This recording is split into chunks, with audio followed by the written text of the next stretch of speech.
Assalamualaikum warahmatullahi wabarakatuh. Waalaikumsalam warahmatullahi wabarakatuh. Rabbi shrah sadri wa yassir li amri wahlul 'uqdatam min lisani yafqahu qawli. Amin ya rabbal alamin.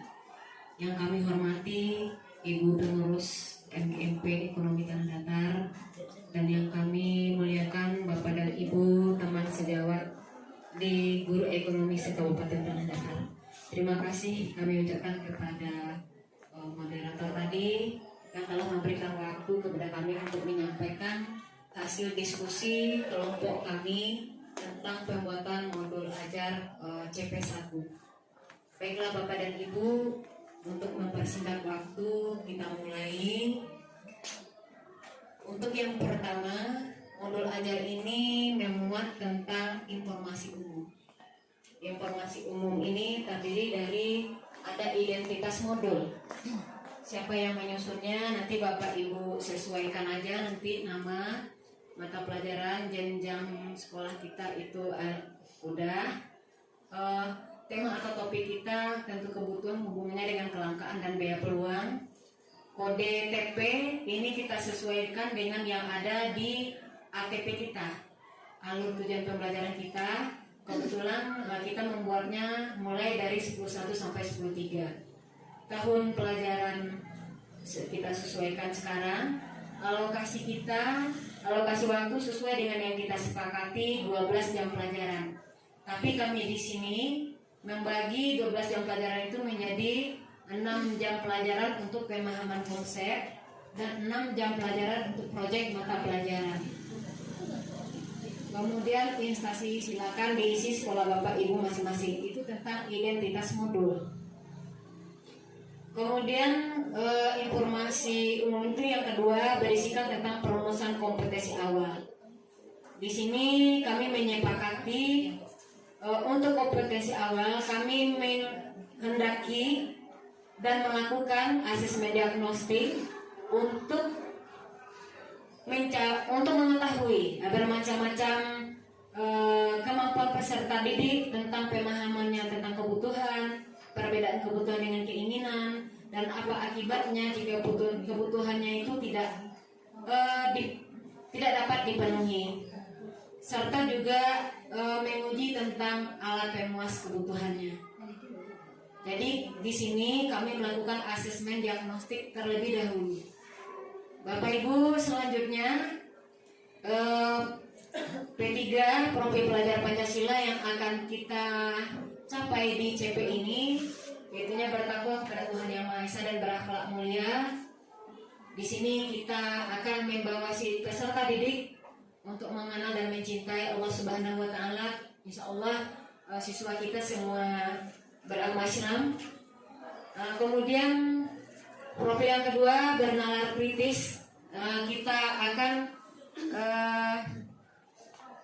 membawa peserta didik kita untuk bisa berpikir jernih, kemudian rasional dia, dan memahami hubungan logis dari ide-ide yang dia sampaikan. Berikutnya kreatif. Peserta didik itu kita minta nanti untuk mampu menciptakan solusi terbaik dalam memenuhi kebutuhannya. Kemudian terakhir P3 yang kita kehendaki adalah gotong royong, di mana peserta didik mampu bekerja sama, berkomunikasi secara efektif untuk mencapai tujuan pembelajaran kita. Berikut ada sarana dan prasarana, di mana sarana itu berhubungan dengan apa yang kita butuhkan di dalam APBM kita itu ya Bapak Ibu ya. Ada laptop, koneksi internet tentunya, proyektor, speaker, whiteboard, kertas pulpen atau LKPD, bahan ajar dan buku kurikulum merdeka. Dan prasarana kita tentunya ada ruangan kelas. Selanjutnya target peserta didik. Nah, ini tinggal Bapak Ibu sesuaikan peserta didik reguler kita.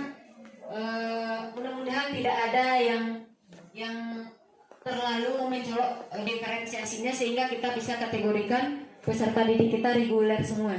Kebetulan kami di sini merumuskan peserta didiknya reguler semua berjumlah 33 orang. Namun kalau ada diferensiasi dari peserta didik kita mungkin ada yang IQ-nya tinggi gitu Bapak Ibu, mungkin inklusi ya. Nah, jadi kita sesuaikan aja ini dengan kondisi sekolah kita masing-masing.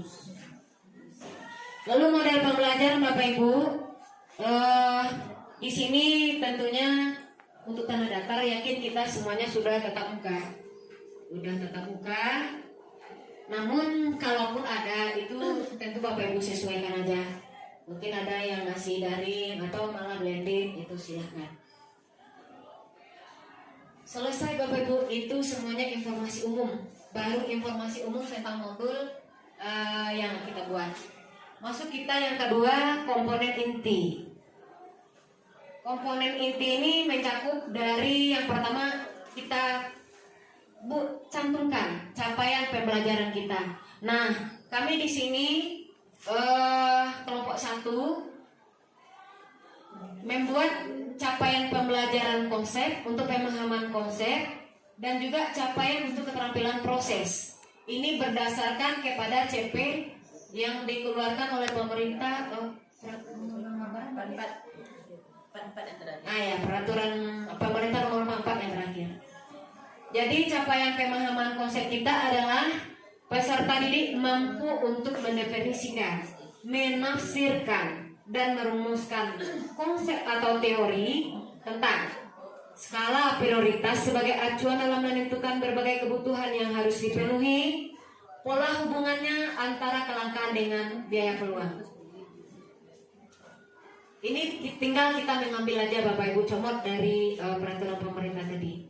Keterampilan prosesnya juga kami ambil dari yang sama, bahwa di sini untuk kurikulum merdeka kan kita diminta Bapak Ibu untuk bisa membawa siswa kita melakukan penelitian sederhana. Maka di CP1 ini kita akan melakukan kegiatan penelitian sederhana dengan menggunakan teknik dan metode yang sesuai untuk mengamati, menanya, mengumpulkan informasi, mengorganisasikan informasi, lalu menarik kesimpulan serta mengkomunikasikan hasil penelitiannya nanti. Khusus untuk tujuan pembelajaran di bidang pemahaman konsep. Nah, ini Bapak Ibu, peserta didik mampu menjelaskan masalah ekonomi, menjelaskan pengertian ilmu ekonomi, mengidentifikasi ruang lingkup ilmu ekonomi, sampai ke bawah Bapak Ibu ada sebanyak 14 tujuan pembelajaran yang kita capai di CP pemahaman konsep. Lalu untuk CP keterampilan proses, di sini kita akan memandu peserta didik untuk dapat melakukan penelitian sederhana tentang kecenderungan kebutuhan generasi milenial di lingkungannya. Nanti tentu kita sesuaikan dengan lingkungan siswa kita masing-masing. Bapak Ibu, kemudian ini asesmennya. Penilaian yang kita lakukan yang pertama ada asesmen diagnostik, ada yang bersifat non kognitif ya Bapak Ibu ya. Ini bisa kita lakukan dengan menggunakan aplikasi Aku Pintar, bisa itu kita download untuk mengetahui gaya belajar dari peserta didik kita. Mungkin ada yang kinestetik, ada yang audio, ada yang visual juga. Nah, berikutnya mungkin bisa kita juga menggunakan instrumen profil peserta didik yang dibuat oleh guru BK ketika saat MPLS. Kemudian yang ketiga juga menggunakan instrumen yang dibuat oleh guru mata pelajaran sesuai dengan informasi yang dibutuhkan oleh guru mata pelajaran sebagai berikut. Jadi Bapak Ibu, asesmen diagnostik non kognitif ini memang untuk mengetahui keanekaragaman dari peserta didik kita. Mungkin yang bisa kita tanyakan kepada siswa kita mengenai gaya belajarnya, karakternya, serta minat siswanya dengan pertanyaan, menurutmu bagaimana proses belajar yang menyenangkan? Mungkin. Kalau diberi tugas, apakah kamu lebih suka mencarinya di materi atau malah di internet? Nah, jadi ini kalau pertanyaan seperti ini kita untuk menggali apakah siswa kita ini suka belajarnya seperti apa. Mungkin kan berdasarkan gaya belajar itu banyak Bapak Ibu. Memang ada suka siswa yang dengan melakukan penelitian aja terus, dengan berkegiatan aja terus tanpa duduk manis mendengarkan kita untuk berceramah gitu Bapak Ibu. Tapi kalau untuk siswa yang audio yang visual, mungkin kita akan memberikan materi kita nanti dalam bentuk video atau tampilan animasi sesuai dengan materi yang kita berikan lah gitu Bapak Ibu. Mungkin juga gitu, untuk pembelajaran tentu kita mengetahui juga kondisi siswa kita tuh bagaimana sebenarnya di lingkungan keluarga dan juga di pergaulannya. Kalau dulu kita Bapak Ibu mungkin kebanyakan sekolah untuk melarang siswa membawa HP, tapi sepertinya sekarang kita sudah tidak bisa lagi melawan arus itu Bapak Ibu. Nah, sehingganya mungkin kita akan bertanya tentang fasilitas pendukung. Apakah kamu punya Android? Apakah akses wifi-nya lancar dan sebagainya. Yang tadinya asesmennya yang non kognitif. Yang sekarang yang kognitifnya lagi apa Ibu?